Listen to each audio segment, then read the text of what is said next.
Hello learners and welcome to English literature feed India.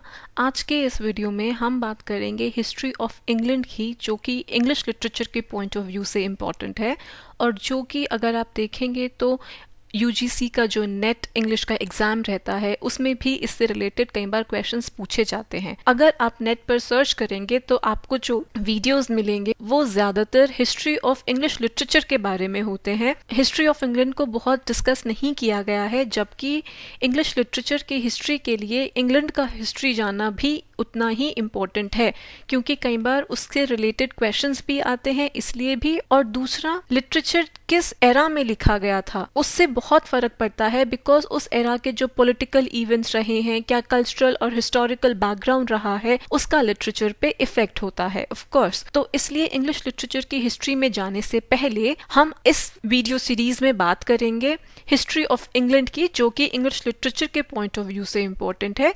आज के इस वीडियो में हम कवर करेंगे द एंग्लो सैक्सन पीरियड। तो चलिए स्टार्ट करते हैं वीडियो के साथ। हम स्टार्ट करते हैं जब इंग्लैंड में रोमन रूल का ब्रेकडाउन हुआ था, वहां से in the middle of the 4th century. उस टाइम पर जो प्रेजेंट डे इंग्लैंड है, it was settled by Germanic groups. जैसे आपकी स्क्रीन पर है, जर्मैनिक ग्रुप्स, जिनको कलेक्टिवली बोला जाता था एंग्लो सैक्सन्स। और एंग्लो सैक्सन्स में ये सारी ट्राइब्स आती थी। इन ट्राइब्स के नेम्स याद रखें, क्योंकि ये आपसे ऑब्जेक्टिव क्वेश्चंस में पूछा जा सकता है कि Anglo Saxons comprised of what all groups. अब जो बैटल ऑफ डॉरहम आपके सामने है 577 में, वो बहुत इंपॉर्टेंट थी एंग्लो सैक्सन रूल एस्टैब्लिश करने में, क्योंकि बहुत सारे सोर्सेज एग्जिस्ट नहीं करते, तो इसलिए जो 5th और 6th सेंचुरी के इवेंट्स हैं उनके बारे में ज्यादा मालूम नहीं है। तो इंग्लैंड में शुरू में क्रिश्चियनिटी नहीं था। जो एंग्लो सैक्सन इंग्लैंड था उसका क्रिश्चियनाइजेशन स्टार्ट हुआ था अराउंड 600 AD में, और जो ऑगस्टीन थे वो फर्स्ट आर्च बिशप बने 597 में कैंटरबरी के। ऑगस्टीन जो थे उन्होंने 601 में, सन 601 में बैप्टाइज किया था पहले Christian Anglo Saxon king Ethelbert of Kent को। एथलबर्ट इसकी प्रोनाउंसिएशन होगी। जो लास्ट पेगन किंग थे, पेगन ज्यादातर उनको बताने के लिए, उनको बोलने के लिए यूज किया जाता है जो कि क्रिश्चियनिटी को फॉलो नहीं करते थे, तो उनके लिए पेगन यूज करते हैं। तो पेंडा ऑफ मर्सिया ये last pagan Anglo Saxon king थे। इनके बाद क्रिश्चियन किंग्स स्टार्ट हो गए थे और इनकी डेथ 655 में हुई थी। अब आते हैं वाइकिंग्स। इंपॉर्टेंट हैं वाइकिंग्स। जब वाइकिंग्स ब्रिटेन में और आयरलैंड में आए तो दे काइंड ऑफ डिस्टर्ब्ड जो वहां का पॉलिटिकल सीन था। अब 867 में, सन 867 में, नॉर्थम्ब्रिया जो कि एक इम्पोर्टेंट रीजन था ब्रिटेन का, it fell to the Danes. Danes किसको बोलते हैं? 9 से 11वीं शताब्दी के बीच में जो वाइकिंग इन्वेडर्स थे जिन्होंने ब्रिटिश आइल्स को इन्वेड किया था। और डेनमार्क का रहने वाला या फिर कोई पर्सन जो डेनिश डिसेंट का हो, they are also refer to as Dane. अब इसी टाइम के आसपास जो एथेलरेड थे, king of Wessex, he died और उनको सक्सीड किया था उनके छोटे भाई एल्फ्रेड ने।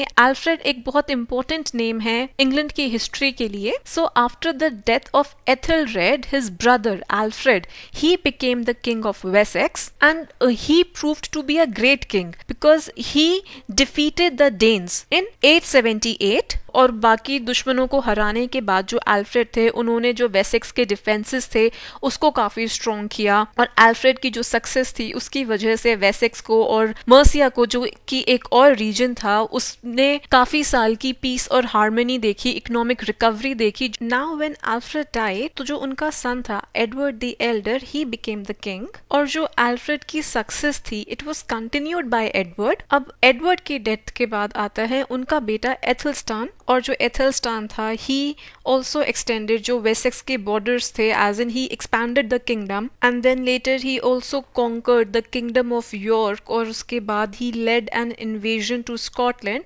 तो इतनी सारी जो इन्होंने कॉन्क्वेस्ट करी थी, because of them he adopted the title of king of the English for the first time. और ये जो एथलस्टान था, he was the first king to achieve direct rulership on what we presently know as England. अब जो ये इतना expand कर रहा था एथेल्स्टान, तो ऑब्वियसली जो ब्रिटेन के बाकी राज्य थे, बाकी किंगडम्स थे, उनको ये चीज बहुत पसंद नहीं आई। और जो ये एथेल्स्टान था, he also defeated a combined army of Scots and Vikings. अब एथेल्स्टान की डेथ के बाद जो एथेल्स्टान के सक्सेसर्स थे, या और उनमें से एक था एडगर, तो उसने भी किंगडम को कंसोलिडेट किया। अब उसके बाद राजा बने एथेलरेड, और उनका निकनेम था दी अनरेडी। और उस टाइम पर जब वो राजा बने तो जो डेन्स थे उनकी तरफ से कंटिन्यूअसली थ्रेट रहती थी उनके किंगडम के ऊपर। तो जो एथेलरेड थे, he made an alliance Normandy के साथ सन 1001 में by marrying the duke's daughter Emma, इस होप में कि इंग्लैंड उससे स्ट्रेंथन होगा और पावरफुल बनेगा। एथेलरेड ने काफी साल राज किया ब्रिटेन पर, लेकिन ultimately he lost his kingdom to Sweyn of Denmark, जो कि आपके स्क्रीन पे नेम है। लेकिन जब स्वेन ऑफ डेनमार्क की डेथ हो गई तो ही रिकवर्ड, एथेलरेड जो थे ही रिकवर्ड हिज किंगडम। फिर एथेलरेड का जो बेटा था एडमंड द सेकंड आयरनसाइड, उनकी जल्द ही डेथ हो गई, विच अलाउड जो स्वेन का बेटा था, इसकी प्रोनाउंसिएशन है कनूट, CNUT, कनूट। तो जो उनका बेटा था स्वेन का, he became the king of England. Canute की डेथ के बाद उसके सन्स ने उसको सक्सीड किया, लेकिन सन 1042 में 1042 में जो नेटिव डायनेस्टी थी वो वापस आई, जब एडवर्ड द कन्फेसर किंग बने। लेकिन जो एडवर्ड था वो राज्य को वारिस नहीं दे पाया, he failed to produce an heir, और उसकी वजह से 1066 में बहुत बहुत इंपॉर्टेंट ईयर है ये 1066, उसकी वजह से जब एडवर्ड एयर नहीं प्रोड्यूस कर पाया, वारिस नहीं दे पाया, तो उसकी वजह से काफी कॉन्फ्लिक्ट रहा कि अब कौन सक्सीड करेगा। तो फाइनली सितंबर 1066 में जो विलियम ऑफ नॉर्मैंडी थे, ही इन्वेडेड इंग्लैंड, और जो उस कैंपेन का नाम था that is called the Norman conquest. बहुत इंपॉर्टेंट नाम है नॉर्मन कॉन्क्वेस्ट, बहुत इंपॉर्टेंट ईयर है ये वाला 1066। काफी बार एग्जाम्स में पूछते हैं नॉर्मन कॉन्क्वेस्ट कब हुआ था। This is a very very important event in the history of England and Britain and English literature के लिए भी। Do remember that. And this William of Normandy, he was crowned the king on Christmas day in 1066 itself. With this, we come to the end of this video on the Anglo-Saxon period in the history of England. Like and comment on the video. If you're new to my channel, do not forget to subscribe it. You can also follow me on my Instagram. बाकी मेरे social media handles के link आपको description box में मिल जाएंगे। Thank you.